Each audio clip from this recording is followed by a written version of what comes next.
আজ একটা বিশেষ ধরনের ভিডিও নিয়ে আমি হাজির হলাম, বাজারের হিসাব। আমি তোমাদের আস্তে আস্তে অনেকগুলো বাজারের হিসাব দেবো। আজকে মাছের বাজারে গেছি মনে করো। মাছের বাজারে আমি গিয়ে দেখছি যে এখানে লিখি দেখো 1 কেজি মাছের দাম হয়তো 200 টাকা বললো, কিংবা বললো 250 টাকা, কিংবা বললো 300 টাকা, আর নাহলে 150 টাকা বললো, আর নাহলে 100 টাকা বললো। কেজির দাম 175 টাকা বলতে পারে বা 190 টাকা বলতে পারে। তুমি নেবে কত? 200 গ্রাম, হয় 200 গ্রাম নেবে। 200 গ্রাম নিলে কীভাবে কি দামটা কত হলো আমি বলে দেবো, কীভাবে বার করে নেবে। হয় 250 গ্রাম নেবে, সে দামটা কীভাবে হলো আমি বার করতে হবে। আর যদি 500 গ্রাম নাও তাহলে কীভাবে বার করতে হবে। আর যদি 100 গ্রাম নাও তাহলে কীভাবে বার করতে হবে আমি শিখিয়ে দিচ্ছি। যদি 100 গ্রাম নাও, লেখাটা হয়তো একটু অসুবিধা হয়, আমি ধরে ধরে লেখার চেষ্টা করব। একটু মন দিয়ে বোঝো। 1 কেজি মাছের দাম তোমাকে প্রথমে 200 টাকা বলল। তুমি নেবে 200 গ্রাম, তাকে কত টাকা দেবে, কিভাবে দেবে। সঙ্গে সঙ্গে মাছের বাজারে যখন যাবে বা কোনো একটা 1 কেজি মালের দাম যখন বলবে, ভালো করে শেখার জন্য বলছি, 1 কেজি মানে কিন্তু 1000 গ্রাম, এটাকে মনে রাখতে হবে। 1000 গ্রাম। আমরা 1000 গ্রাম কোনদিন বাটখারা দেখেছি? হ্যাঁ, 1 কেজিটাই হচ্ছে 1000 গ্রাম। 500 জানি, তা দুটো 500 যখন একদিকে চাপাবো, দুটো 500 বাটখারা মনে করে দিকে চাপালাম, এদিকে চাপালাম, আমি একটা ছবিতে যাই, তখনই কিন্তু 1 কেজি বুঝতে পারবে। এইখানে মনে করো একটা দাঁড়ি পাল্লা আছে, এখানে একটা 500 দিলাম আর একটা 500 দিলাম, তাহলে এদিকে যদি আমি 1 কেজি দিই তাহলে কিন্তু সমান সমান দেখাবে। তাই দুটো 500 প্লাস 500 মানেই তো 1000 গ্রাম। 1 কেজি মানেই তো 1000 গ্রাম। 500টা কি গ্রাম তো? তাহলে এদিকে 500 প্লাস 500 চাপালাম, 500 প্লাস 500 যোগ করলাম, 1000 হলো। তাহলে 1 কেজিটাও 1000 হলো। এটা সমান সমান হয়েছে, 1000 মানে তো 1000, 1 কেজিটাও 1000। তাহলে বুঝলাম 1000 গ্রাম। 1000 গ্রামের দাম পড়লো 200 টাকা। এখানে সঙ্গে সঙ্গে তখন দাগ দিয়ে দেবে, ঠিক 200 টাকা মনে করলে। 1000 গ্রামের দাম 200 টাকা। এবার একটা শূন্য বাদ দেবে, এরও একটা শূন্য বাদ দেবে। তাহলে 100 গ্রাম মাছের দাম পড়ে গেল, তাহলে দেখো 100 পড়ে গেল এখানটা। 100 গ্রাম মাছের দাম 20 টাকা। তাহলে 100 গ্রাম যখনই তুমি মাছের দামটা বার করে ফেলবে, তুমি 500 নিলে 5 দিয়ে গুণ করবে, 100 টাকা হবে। এই 20কে 5 দিয়ে গুণ করবে, 100 টাকা হবে। 200 নিবে, 200 নিলে কি হবে, 20কে 2 দিয়ে গুণ করবে, 40 টাকা হবে। 300 নিলে 3 20 60, 60 টাকা হবে। এইভাবে কিন্তু তোমরা সহজে, যেই 200 টাকা কেজি মাছ হয় তাহলে 200 গ্রাম, তুমি এখানে দেখো 200 গ্রাম নেব, তাহলে 100 গ্রামের দাম কত? 20 টাকা। আর 200 গ্রামের দাম এই 20 আর বেশি 2 দিয়ে গুণ করে 40 টাকা। আর 250 নেবো, তো 500টা বার করে দিয়ে 100টা বেরিয়ে গেল। 100টা আগে বার করার চেষ্টা করবে। যে কোনো জিনিসে 100 বার করতে পারলেই তুমি সব পেরে যাবে। তাহলে এইখানে দেখো 100 গ্রামের দাম তাহলে নিশ্চয়ই 20 টাকা হয়ে গেল অ্যান্সারটা আমার। 500 গ্রামের দাম তো 5 দিয়ে গুণ করো, 20কে 5 দিয়ে 100 টাকা, তাই তো? 500 গ্রাম মাছ, তাহলে 200 টাকা কেজি হলে 100 টাকাই হবে। আর বাকি থাকলো এখানে 250 গ্রামটা। 250 গ্রামটা কী করে বার করবো? দুভাবে বার করা যায় খুব সহজে। এই 100 গ্রাম মাছের দাম তো 20 টাকা, তাহলে 100 গ্রামে অর্ধেক 50 গ্রাম, তো 50 গ্রামের দাম নিশ্চয়ই 10 টাকা। ওটাকে অর্ধেক করে নেবে, 2 দিয়ে ভাগ করলেই পেয়ে যাবে 10 টাকা। আর 200 গ্রাম নিয়েছি, 200 গ্রামের দাম পড়ে 40 টাকা, এই 40 আর 10-এ 50 টাকা আমার দাম পড়বে 250। একদম নিখুঁত হিসাব। এটাকে আবার অন্যভাবে করা যায়, কারণ দেখো 1 কেজির অর্ধেক, এখানে 1 কেজির বাটখারা আছে, অর্ধেক 500, 500-র অর্ধেক 250, এরকম করা যায় 250। তাহলে 100 টাকার 200 টাকার অর্ধেক 100, 100 টাকার অর্ধেক 50, তাহলে 50 টাকা হলো। দুভাবেই কিন্তু 250 দামটা বার করা যায়। অর্ধেক অর্ধেক অর্ধেক করলে টাকাটাকে অর্ধেক করবে, ওটাকে অর্ধেক দুবার অর্ধেক করবে, টাকাটাকে দুবার অর্ধেক করবে। ঠিক আছে, তাহলে এখানে বেরোলো। এবার দেখো একইভাবে যদি মাছটা 250 টাকা কেজি হয়, তুমি নেবে কিন্তু 200 গ্রাম নেয়, 250 গ্রাম নেয়, 500 গ্রাম নেয়, 100 গ্রাম। আমি কী বললাম? 100 গ্রাম দামটা বার করবে। তাহলে এখানে 1000 গ্রামটা লেখাই আছে, দেখো 1 কেজি মানে 1000 গ্রামের দাম পড়লো কত, 250 টাকা। ইংরাজিতে করে ফেলছি, আমি একটু ভালো করে লিখি, 250 টাকা হয়েছে। এবার এর একটা শূন্য বাদ দাও, এর একটা শূন্য বাদ দাও, তাহলে 100 গ্রাম পড়ে গেল বাঁ দিকে। 100 গ্রামের দাম কত পড়লো, 25 টাকা। 100 গ্রামের দাম যখন বেরিয়ে যাবে 200 গ্রাম বার করতে পারবে, 50 টাকা হবে। 25 দুগুণে 50 টাকা হয়, 2 দিয়ে গুণ করলেই হবে।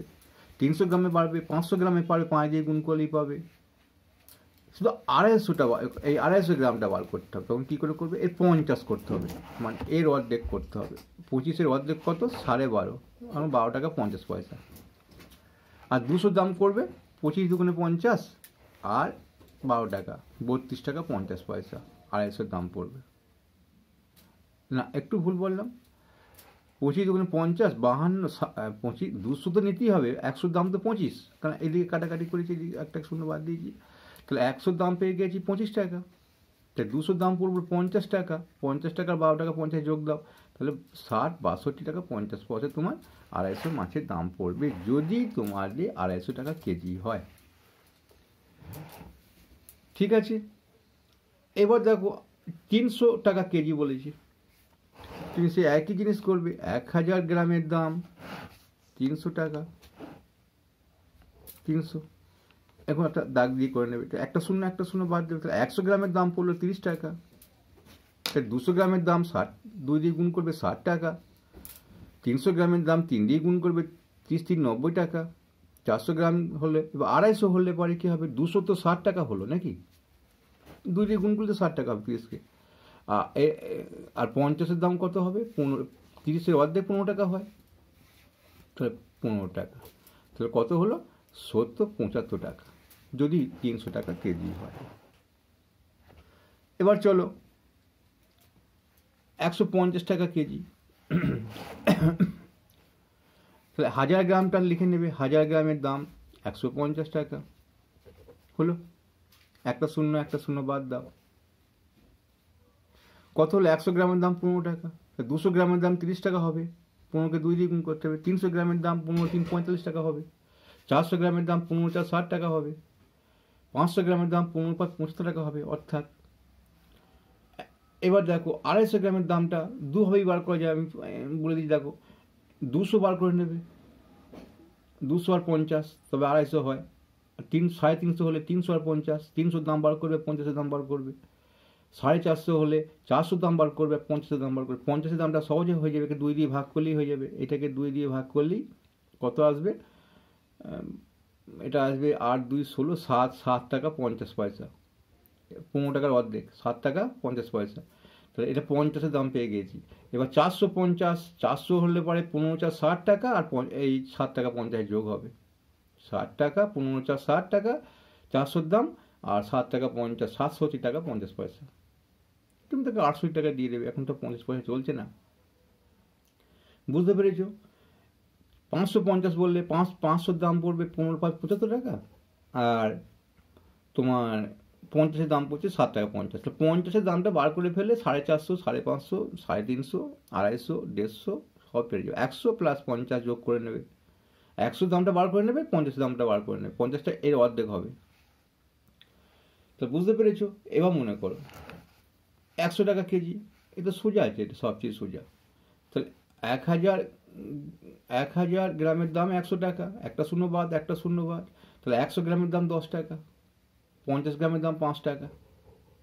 এবার তুমি কত মাল নেবে বলো, তুমি মাল নেবে 250, 250টা, তা দুইটা তো গুণ করি, তা 2 দিয়ে গুণ করলে 20 হবে, 20 টাকা 5 টাকা যোগ হবে, 50-এর দাম 25 টাকা। তো 50-এর দামটা খুব সহজে বার করা যায়, 100-র দামটা বার করলে যে কোনো জিনিসে 100 বার করে ফেলবে। এবার এই 175 আছে মনে করো, এটাতে শূন্য নেই, কাটবে কীভাবে? ঠিক আছে, তাহলে দেখে নাও। 1000 গ্রামের দাম আমি একটু ছোটো করে এখানে লিখছি 175, এ 5টা কাটলো না, এটার সঙ্গে এটা কাটলো না, তখন তুমি একটু সহজ হিসাব করে নেবে। এটাকে 500-র দাম বার করতে গেলে ধরো 100, এটা কেটেই দেবে, মনে করো 5টা এটা কেটে দেবে, 17 টাকা, কিন্তু হচ্ছে 17.5 টাকা 100 গ্রামের দাম। এটা 50 করে নিতে হয়, তখন 5 থাকবে, এটাকে পয়েন্ট দিয়ে 17.5 টাকা হয়। তাহলে 100 গ্রামের দাম 17 টাকায় ধরো। নিখুঁত হিসাবে আনতে গেলে 50 ধরতে, 17 টাকা 50। এটাকে মানে 170 টাকা ধরে নিলে এটা, এবার 70 টাকা যখন ধরে নিলে এটা আরও সহজে হয়। দেখো এই 170 করে নিলে, 175 বলেছি, এটা কাটলে 17 টাকা ছিল, আর 5 টাকা যদি হয় তাহলে কেজি হলে তা 1000 গ্রামের দাম যদি 1 কেজি হয় 50 পয়সা, তখন 5 টাকার জন্য এটা 50 পয়সা ধরবে। সেটাকে 70 করে নিলে আরও সহজ হয়ে যাবে। তা 100 গ্রামের দাম 17 টাকা, 200 গ্রামের দাম 34 টাকা, 17 দুগুণে 34, 2 দিয়ে গুণ করলেই হয়। 300 গ্রামের দাম 17 3 51, 300 যাহাতে পেয়ে গেলাম, 350 বার করতে গেলে 50-এর দামটা এখানে অর্ধেক করে নেবে, 17-এর অর্ধেক হচ্ছে 8 টাকা 50, 9 টাকায় ধরে নেবে। এবার তুমি যত 50 নেবে, তো 400 নিলে গুণ করলে, 417 দিয়ে গুণ করলে, যা 50টা যোগ করলে, 500কে 17 দিয়ে গুণ করলে 50টা যোগ করলে 8 টাকা 50, তাহলে সব মালের নিখুঁত হিসাব পেয়ে যাবে। ভালো লাগলে অবশ্যই লাইক করো। পরের দিন তোমাদের আলুর বাজারে গিয়ে একটা হিসাব দিয়ে দেবো।